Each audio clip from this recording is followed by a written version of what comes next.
For our beginning projects in the new year, we're continuing with Bird of Paradise. We've made the center part of our quilt and the top long piece that says in the words Bird of Paradise. But now we have 3 sides yet to do that are only like 15 inches wide by 60 and 65 inches long. But they're 3 panels yet to do, and each panel is going to be the same. I wanted to show you how I drew these pieces.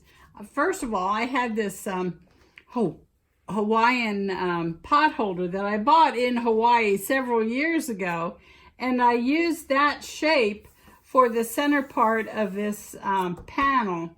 And then I just went to the internet and found some other things that might help me figure out what to do in this panel that's going to have the flowers for the Bird of Paradise. So you can see this was the center, and I put that like on tracing paper, and then you can flip it. So this is the same design 3 times that I just flipped and put in there. And then I found some simple things from the internet that I stuck in the middle here. But then after I drew the shapes, I connected the shapes to another pattern or to the border. That's the way you draw for stained glass, is you connect the image to the outside border. So you can see that's what I did. All 3 of our sides are a little different. What is going to be the same is this center panel right here, and I'm hoping to be very careful when I cut out my freezer paper patterns to save all those patterns, so because the flower units here are the same in each of the 3 border pieces that we're going to be doing. I like to attach my French fuse to my working drawing, and to do that, this one edge of our paper was a little skimpy, so we cut some little strips of paper and used masking tape, or the blue painter's tape, to the edge to attach that little extra strip, because you can iron over this. You can iron over this and the beige masking tape.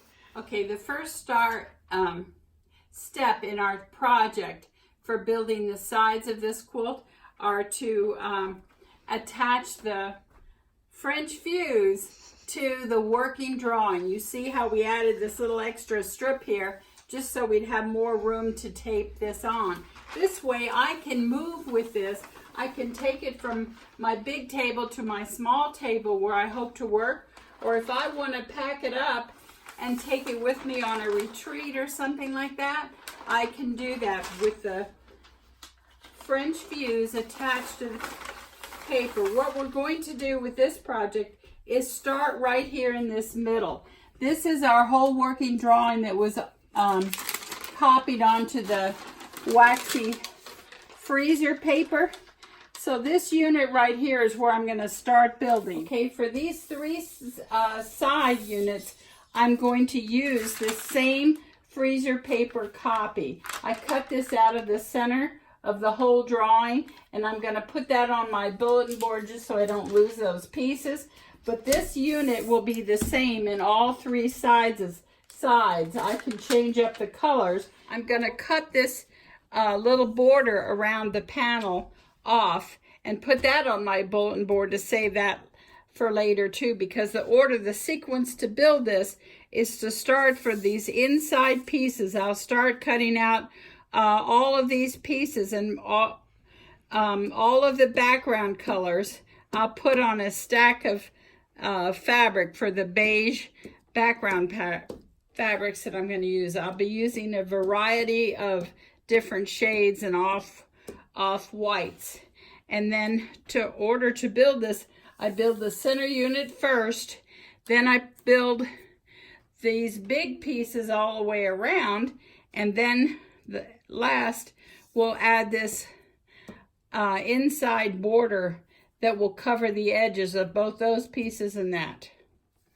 Okay, you can see before we cut this out, we have added registration marks all around, because that helps us build everything so it matches up, lines up perfectly.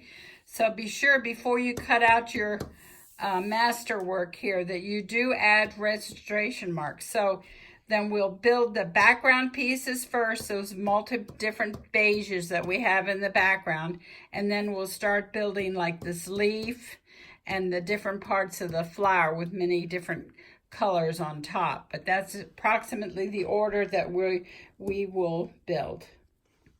All right, we've talked about keeping these background pieces together. We're trying to separate the background pieces from the main parts of the flower. And some of these little tiny in-between pieces, which are background, you can either mark with a pen, circle it, or color it or something, just so that you can tell what is background and what's flower. I'm kind of used to working with black and white images from all of my stained glass, but it still helps sometimes to, we want to keep this unit together.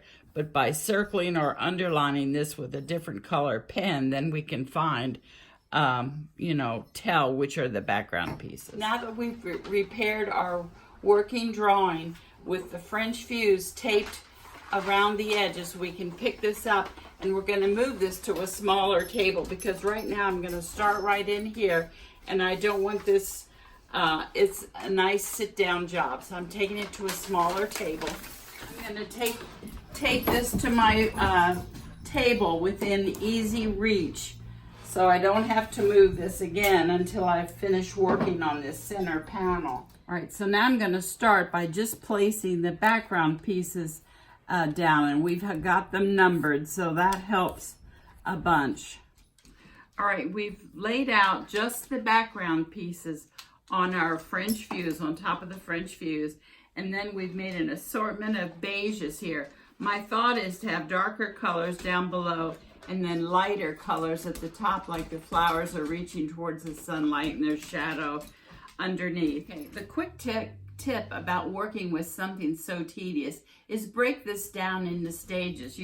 We cut this apart, take a break, and then we put the pattern pieces on just the background. Then just go start looking for your fabric, take a break, and then come back. And when we do this, we're just going to pick up several pieces, and sometimes I wet my finger to pick them up, and just put the pieces on the fabric that you want to use.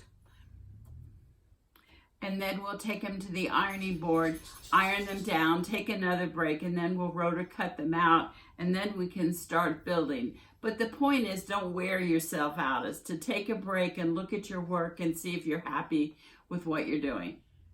These are our assortment of beige fabrics that we're going to now take to the ironing board and iron the pieces to the fabric with approximately 1/2 inch around each piece.